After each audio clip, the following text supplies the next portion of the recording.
Et je vais donner maintenant la parole à notre ami وصديقي العزيز السي أحمد العناوي. السي أحمد العناوي كما سبق لنا قدمناه مفتش متدرب. غادي يتكلم لنا على البيداغوجية المعكوسة والتعلم بكيفية أخرى، c'est-à-dire la pédagogie inversée et l'apprentissage d'une autre manière ou autrement، من خلال طبيعة الحال إدماج تكنولوجيات المعلومات والتواصل والتعليم وما أحدثه من تغييرات عميقة على مستوى الطرق البيداغوجية التي من المفروض بطبيعة الحال أن تكون بنائية كونستركتيفيست ومجددة. والقسم المعكوس هو خير مثال يغزو الميدان، وكيفما كانت تسميته فإن المطلوب هو قلب مفهوم. لذلك لن أطيل، سأعطي الكلمة الآن للسي أحمد العناوي اللي غادي يتكلمنا على هذا الموضوع هذا اللي ذكرنا. شكرا. تفضل سي العناوي. شكرا سي عبد الوهاب، شكرا سي إدريسي.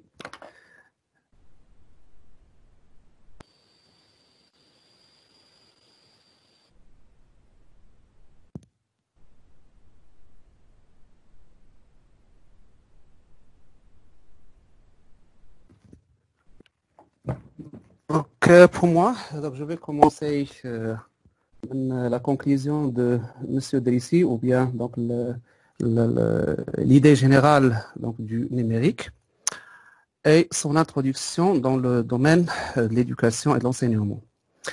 Donc, on sait sûr maintenant donc, que l'intégration des TIS dans l'enseignement a entraîné plusieurs modifications, soit au niveau donc, du rôle de l'enseignant, soit au niveau du rôle de l'apprenant, ou bien aussi donc la nature du matériel pédagogique. C'est-à-dire que l'enseignant n'est plus donc celui donc, qui détient le savoir et permet donc de le faire passer à chez élèves ou bien chez apprenants. Mais c'est un facilitateur, c'est un accompagnateur qu'on va voir par la suite. Aussi donc l'apprenant, ce n'est pas un apprenant qui est passif, mais c'est un apprenant qui se trouve au centre du dispositif. Et là aussi, donc, les méthodes, il faut choisir donc, des méthodes actives, constructivistes ou bien socio-constructivistes. Donc, cela permet de créer un nouveau paradigme. Donc, on parle d'un paradigme innovant. Et ce paradigme innovant, il est créé par ou bien suite à l'intégration des TIS dans l'enseignement. Donc, devant ce paradigme, donc, on peut poser la question, donc, quelle méthode choisissons-nous donc, pour enseigner ou bien donc, pour bien sûr donc, enseigner. Donc là, comme nous avons déjà vu avec notre professeur, donc on a plusieurs méthodes. Moi, je vais poser donc la question sur et si on adopte donc la classe inversée. Donc, on va voir lors de cette intervention, bien sûr, donc la philosophie de la classe inversée, le contexte d'apparition, une définition parmi plusieurs, bien sûr, et aussi donc l'interférence lorsque l'espace-temps interfère avec l'enseignement-apprentissage. Donc on va voir qu'est-ce que ça veut dire. Et aussi donc on va voir les différents types de la classe inversée et comment on va mettre donc, en place ce dispositif. Et une question qui est très importante, est-ce que ça va mieux ou bien est-ce que cette méthode, ça marche mieux? Donc, je commence par deux constats. Donc, le premier, c'est nous sommes dans un monde où tout change. Donc, l'entreprise change, les banques changent, les assurances, les soins médicaux, etc. Et aussi, donc, nous sommes dans un monde où les technologies, comme on vient de voir, ont bouleversé notre vie. Mais l'école, elle n'évolue pas. Donc, ça, c'est un problème. Sachant que parmi les fonctions de l'école, c'est l'intégration sociale et économique.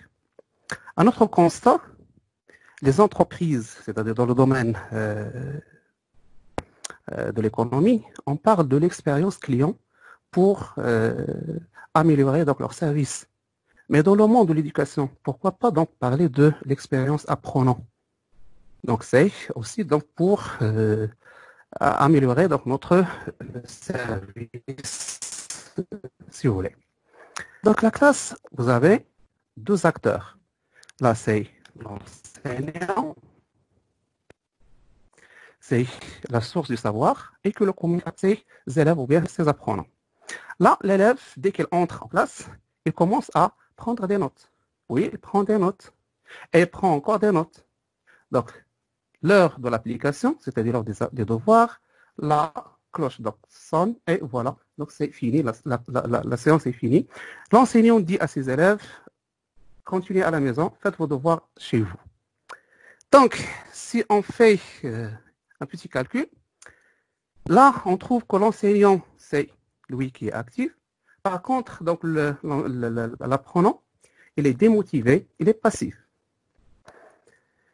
Donc, les leçons se feront donc en classe, et les devoirs à la maison.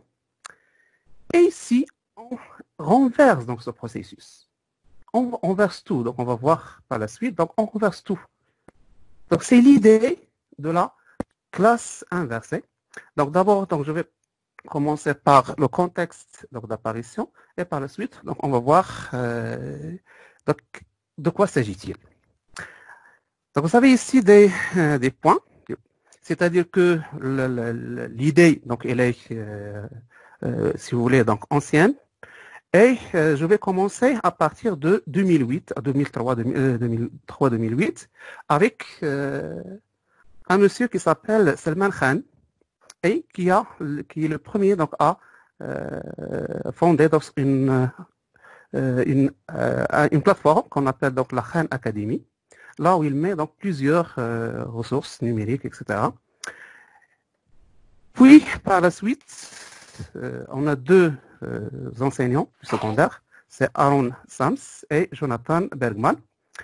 Donc, ils ont commencé donc, à travailler avec ce dispositif depuis 2000. Mais le concept, il a été élaboré en 2008. Donc, le concept de classe inversée.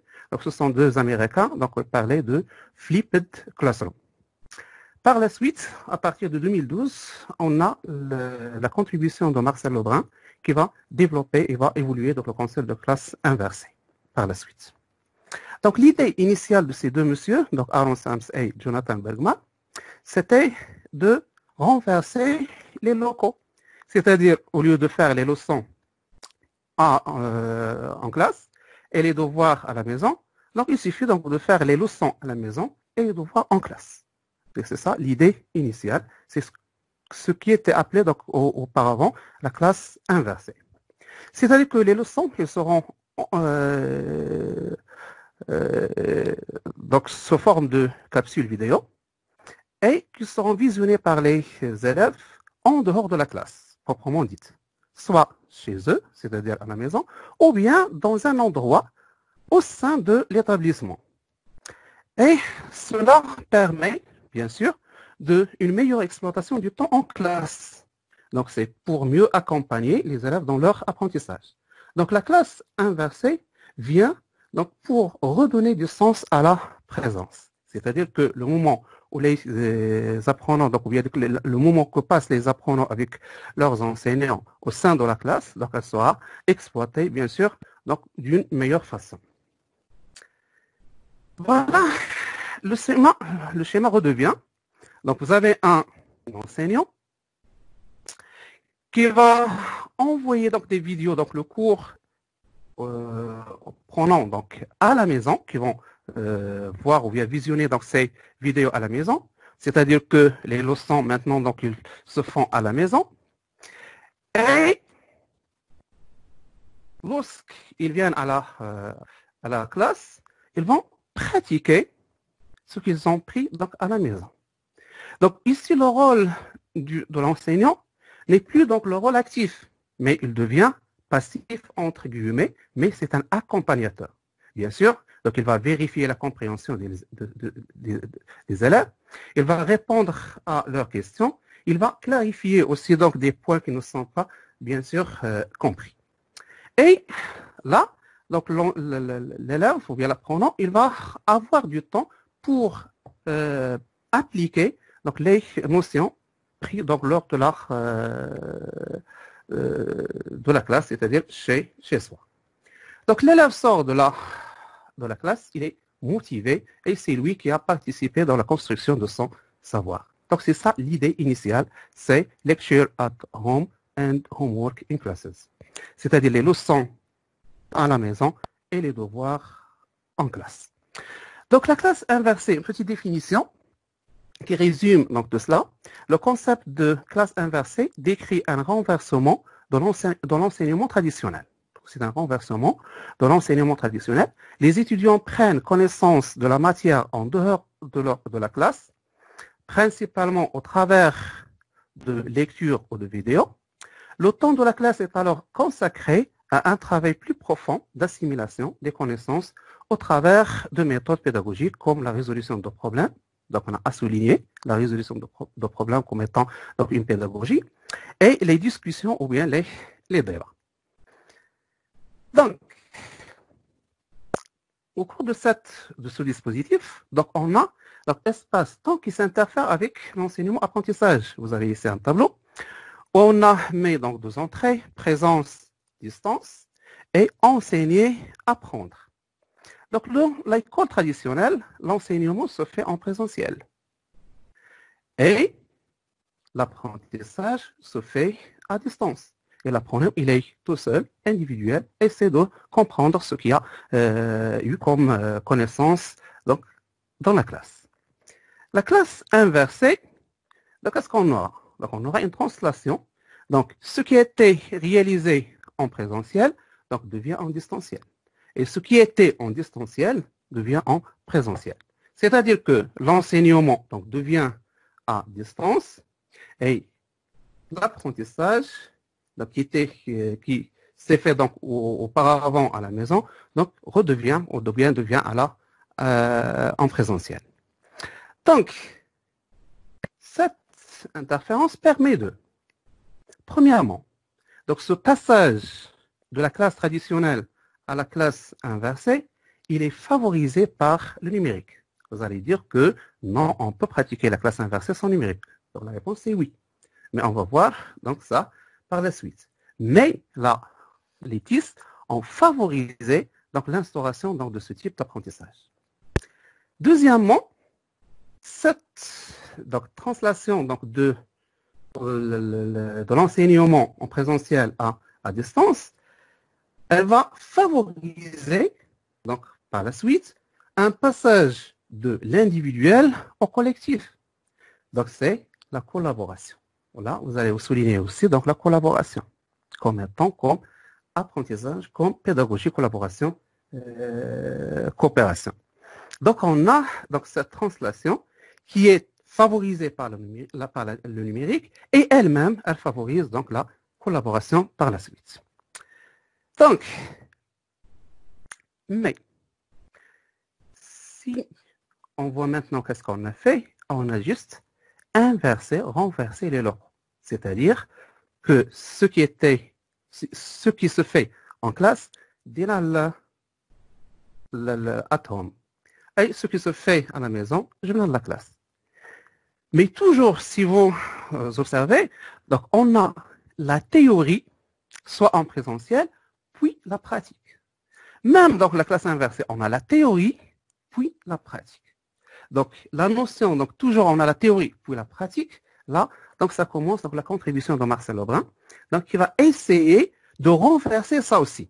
Donc, c'est-à-dire, pourquoi pas commencer par la pratique, puis donc la théorie. Donc, ce qui va nous permettre le passage de la classe inversée aux classes avec S inversées, c'est-à-dire du singulier au pluriel. Ce sont donc différents types de la classe inversée. Je commence. Donc, vous avez un diagramme où on a donc 2 axes, un horizontal et l'autre vertical. Sur l'axe vertical, vous avez le rapport au rôle des 2 acteurs, apprenant et enseignant. Donc, les rôles, on va aller donc de l'enseignant dans son cours, donc il a construit son dispositif, vous allez remarquer son, c'est l'enseignant dans son cours et construit son dispositif.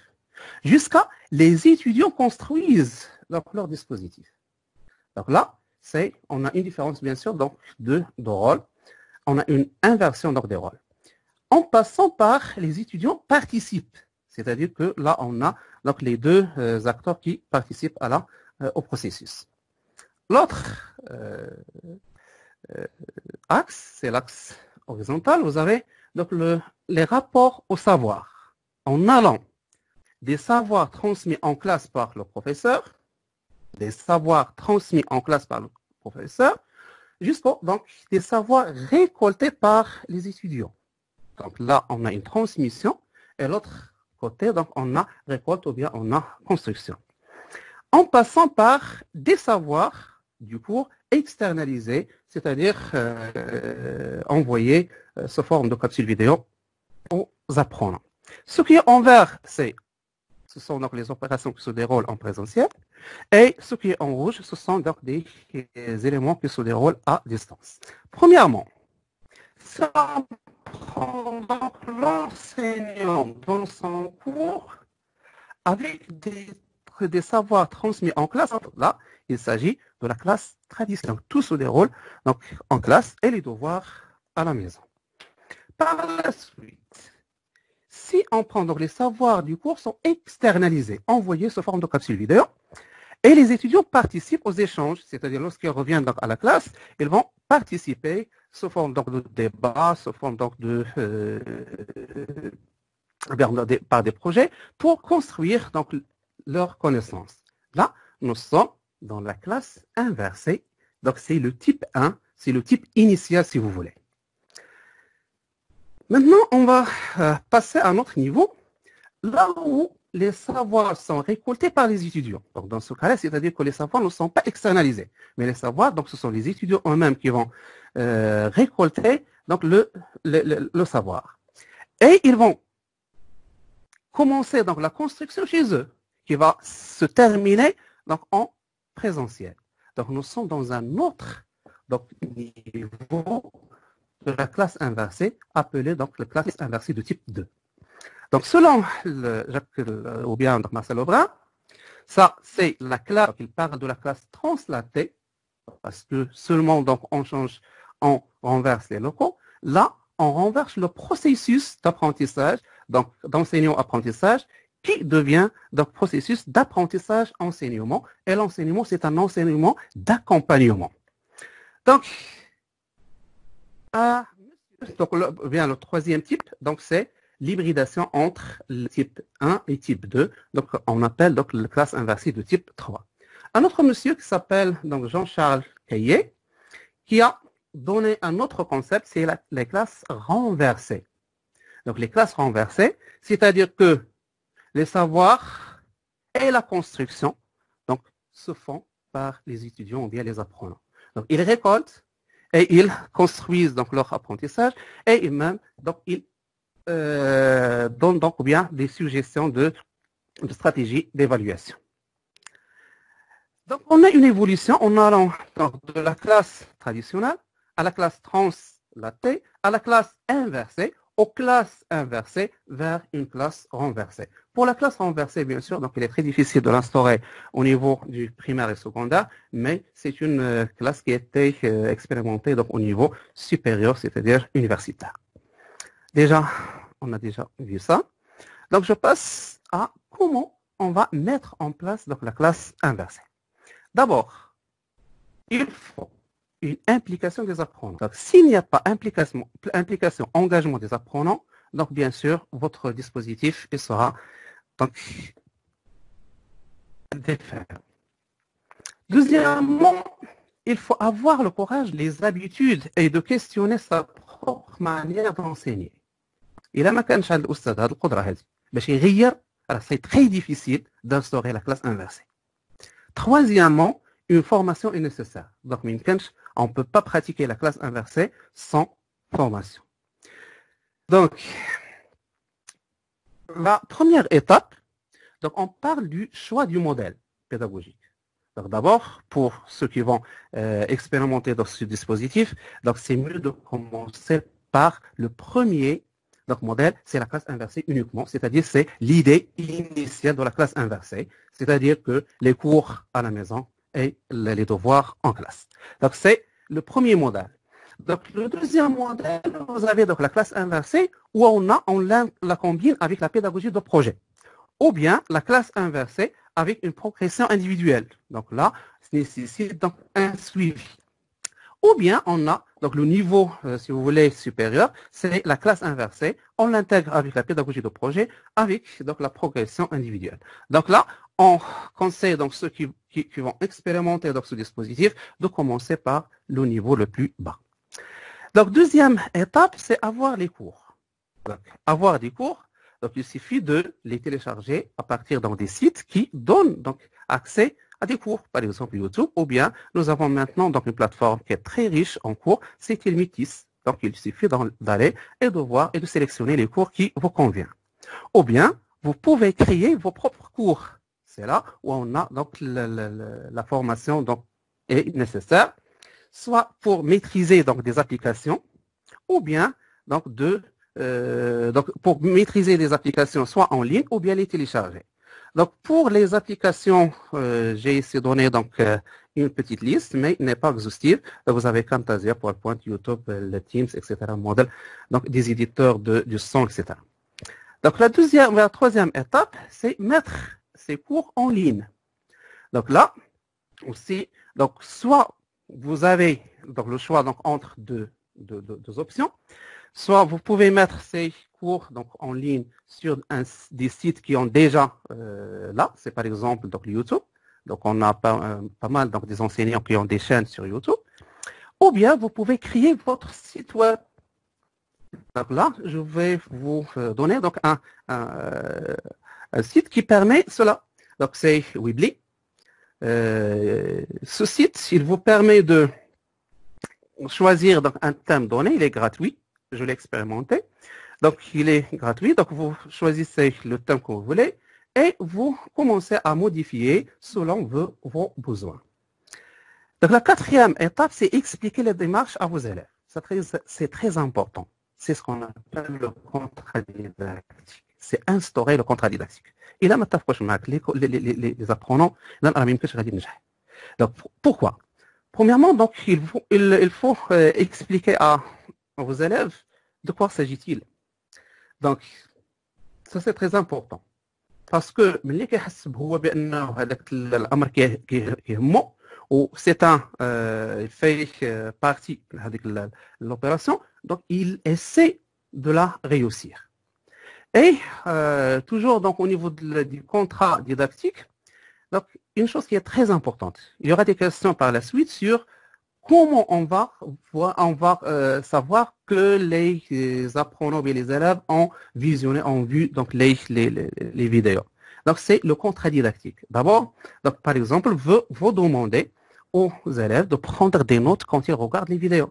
C'est comme ça, donc vous allez voir ceux qui ont visionné et ceux qui n'ont pas donc visionné les vidéos. Et cela aussi, ça permet de développer d'autres compétences qu'on appelle les compétences méthodologiques. C'est-à-dire lorsque vous demandez aux élèves de prendre des notes ou bien donc, de faire des schémas ou bien faire des conclusions. Ça, donc, ce sont des compétences méthodologiques à développer chez eux. La dernière étape, c'est le lancement et le développement. Donc, pour lancer le dispositif, il faut toujours donc, démarrer progressivement. C'est très important. Commencez par une leçon. Commencez par une seule classe. Par la suite, si l'expérience elle est concluante, vous pouvez élargir le champ, c'est-à-dire d'autres classes et d'autres leçons. Et soyez transparent avec les apprenants. C'est une expérience. C'est une expérience. Donc, l'engagement ديالهم تكون مفيد. Et faire confiance à vos apprenants, donnez-leur donc l'occasion de montrer qu'ils peuvent être responsables. Le développement du dispositif, donc là, on passe les vidéos, donc d'envoyer des vidéos, le type 2 ou type 3, c'est-à-dire on commence à leur donner donc, des situations pour chercher, récolter donc, des connaissances. Donc on a qu'un deuxième type 1 où on passe graduellement donc, au type 2, type 3. Est-ce que ça marche? Donc là, je reviens sur le diagramme qui était exposé par notre professeur, c'est chaque méthode, باش تنجح, elle doit être en harmonie avec les objectifs, avec les outils, avec les stratégies d'évaluation. Donc, même quand on ne peut pas prendre la méthode toute seule et on va juger donc est-ce qu'elle va mieux ou non.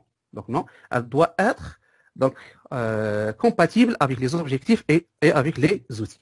Mais statistiquement, bien sûr, donc on a des études qui ont montré que la classe inversée a un impact très positif donc, chez les trois catégories des élèves, c'est-à-dire chez les élèves en difficulté, chez les élèves moyens et chez les bons élèves.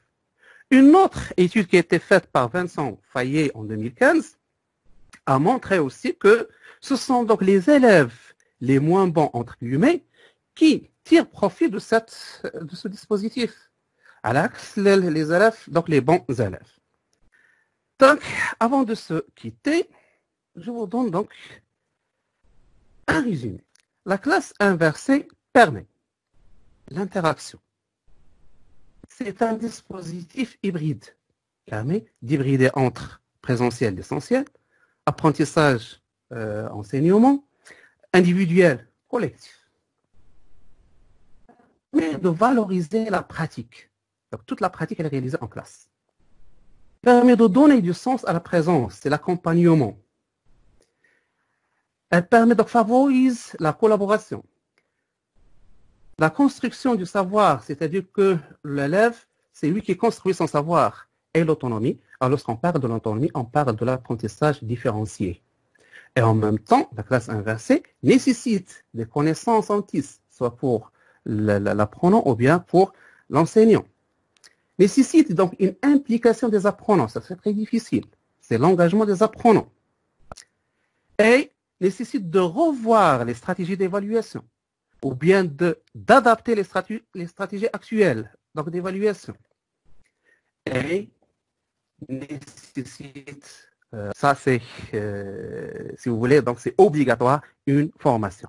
Une auto-formation, puisque le dispositif, donc il vient du bas, c'est-à-dire que ce sont des expériences des enseignants donc, qui ont élaboré donc, ce dispositif, donc ça nécessite une auto-formation. C'est à vous de faire donc, la balance et de voir est-ce qu'on peut la prendre comme méthode ou non. Donc ça vous avez donc, tout devant vous et je vous remercie infiniment. C'est l'Annaoui. Salam alaikum. C'est l'Annaoui. Allô? Annaoui. Oui, allô, salam alaikum. C'est l'Annaoui. Naam. C'est l'Annaoui. Naam, allô, salam alaikum. Merci, c'est l'Annaoui. Merci de votre communication qui était claire et riche. Vous avez su nous emmener avec vous dans un voyage de découverte de la classe inversée ou de la classe renversée qu'on appelle en anglais, je pense, flipped classroom ou inverted classroom.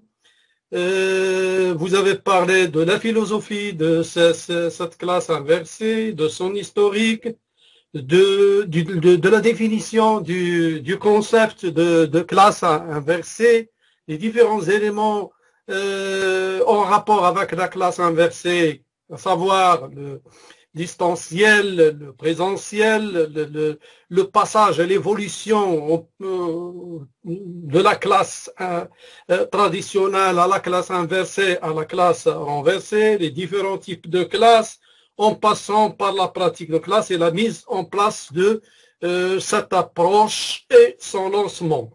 Je retiendrai surtout de votre exposé, Si El-Annaoui, votre excellente conclusion par des schémas qu'on a facile évidemment à retenir. Merci beaucoup de votre présentation. Je vous dirai en arabe لقد تكلمت فأفدت وشرحت فأبدعت. شكرا جزيلا.